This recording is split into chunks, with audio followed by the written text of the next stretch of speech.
We will read from chapter 5, verses 12 to 16 of the Gospel of Luke, which narrates the healing of a leper.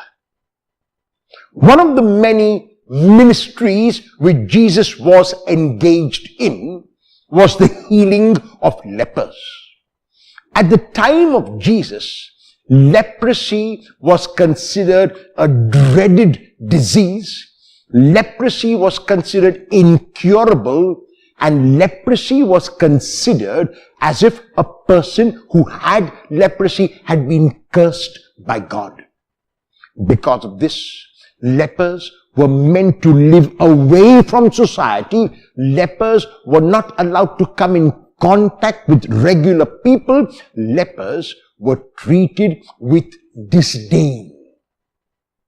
This leper who comes to Jesus possibly had lost hope. This leper who comes to Jesus was a man who was caught up in so much of negativity which he had experienced from people. However, when he comes to Jesus, he comes with this prayer, with this plea. If you want to, you can make me clean. He's not expressing doubt in the ability of Jesus. What he is expressing is that he is willing to do whatever Jesus' will is.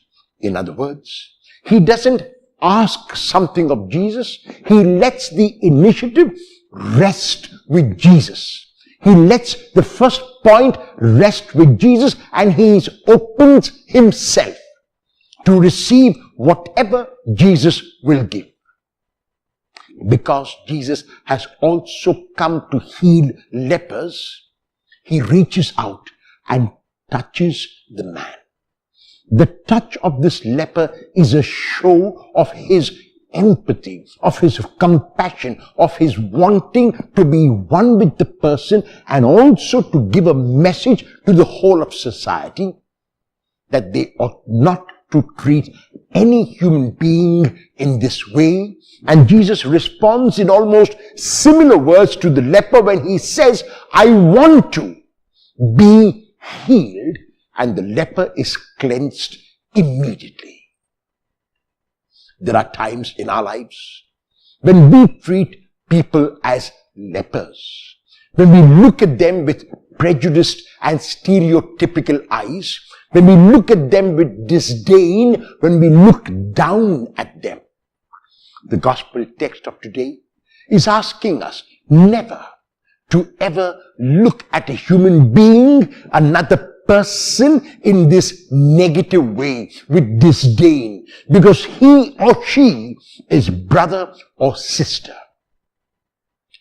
A holy man was asked once, Rabbi, when does night end and day begin? And the rabbi replied, when you look at a man and see in him your brother, and at a woman and see in her your sister, then night has ended and day has begun. When I look at every person I encounter as a brother or sister, and if I do, then no matter what time it is, night will have ended and day will have begun.